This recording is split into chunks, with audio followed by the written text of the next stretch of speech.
സത്യം പറഞ്ഞാൽ എൻ്റെ കുടുംബത്തിൽ ഇപ്പോൾ ഒരു വെഡ്ഡിങ് സീസൺ നടന്നുകൊണ്ടിരിക്കുകയാണ് ഗൈസ്.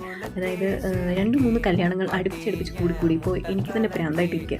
അപ്പോൾ ഇത് നമ്മുടെ അഗാസിയുടെ മധുരം വെപ്പിൻ്റെ ദിവസമാണ്. അതായത് ഞങ്ങളെല്ലാവരും ഭയങ്കര രസമായിട്ട് ഒരുങ്ങിയിട്ടുണ്ട്. ഞാൻ ഇട്ടിരിക്കുന്ന എൻ്റെ കല്യാണത്തിൻ്റെ ഉറപ്പിലിട്ട ഡ്രസ്സാണ് കേട്ടോ. അത് ഞാനൊരു ധാവണിയായിട്ട് കൺവേർട്ട് ചെയ്തിട്ട് ഞാൻ അതാണ് ഇട്ടത്. കാരണം ഞങ്ങളുടെ ഒരു ഡാൻസ് ഉണ്ടായിരുന്നു. അപ്പോൾ ഞങ്ങളെല്ലാവരും ഒന്ന് ഒരു സ്കേർട്ടും ടോപ്പും ഇടാന്നുള്ള ഒരു സെറ്റപ്പിലേക്ക് എത്തിയതുകൊണ്ട് ഞാൻ നോക്കിയപ്പോൾ അതാണ് കുറച്ചുകൂടെ കൺവിൻസിങ് ആയിട്ട് തോന്നിയത്. വെറുതെ ഇരിക്കാൻ തുടങ്ങി, ഇങ്ങനെയെങ്കിലും ഒന്ന് അതെടുത്ത് ഷോ കാണിക്കണ്ടേ. അപ്പോൾ അതുകൊണ്ട് ഞാനതാണ് ഇട്ടത്. ഭാഗ്യത്തിന് എനിക്ക് ഇപ്പോഴും അത് കൊള്ളായിരുന്നു കേട്ടോ. ഞാൻ ആദ്യം വിചാരിച്ചത് അതെനിക്ക് കയറില്ല എന്നാണ്. പക്ഷേ ഞാൻ ട്രൈ ചെയ്ത് നോക്കിയപ്പം 2-3 സ്റ്റിച്ചൊക്കെ അഴിച്ചെടുത്തപ്പോഴത്തേക്ക് ഇത് റെഡിയായി. അങ്ങനെ ഇതേ പരിപാടിയൊക്കെ തുടങ്ങി. എല്ലാവരും മധുരം വെപ്പും കാര്യങ്ങളൊക്കെ ആയിട്ട് അടിച്ച് പൊളിക്കണം കേട്ടോ. അതിനിടയ്ക്ക് എനിക്ക് ചേട്ടായിനെ ഒന്ന് കയ്യിൽ കിട്ടി. ചേട്ടാ ഇത്തിരി ലേറ്റ് ആയിട്ടാണ് വന്നത്. അപ്പം ചേട്ടായിനെ ഞാൻ അന്നേരമാണ് കാണുന്നത്. അപ്പോൾ എനിക്ക് ഇടാലുണ്ട് ഞങ്ങളുടെ ഡാൻസും പാട്ടും ലാസ്റ്റ് അടിപൊളി DJയും. അങ്ങനെ DJ കഴിഞ്ഞ് അടിച്ച് പൊളിച്ച് ഞങ്ങൾ തിരിച്ച് വീട്ടിലേക്ക് പോകുന്നു. അപ്പോൾ നാളെയാണ് നമ്മുടെ അഗാസിയുടെ കല്യാണ വിശേഷങ്ങളൊക്കെ ഞാൻ അടുത്ത വീഡിയോയിൽ ഇടാം. അപ്പോൾ ഇതൊക്കെയായിരുന്നു ഇന്നത്തെ വിശേഷങ്ങൾ. ഇന്ന് സ്വന്തം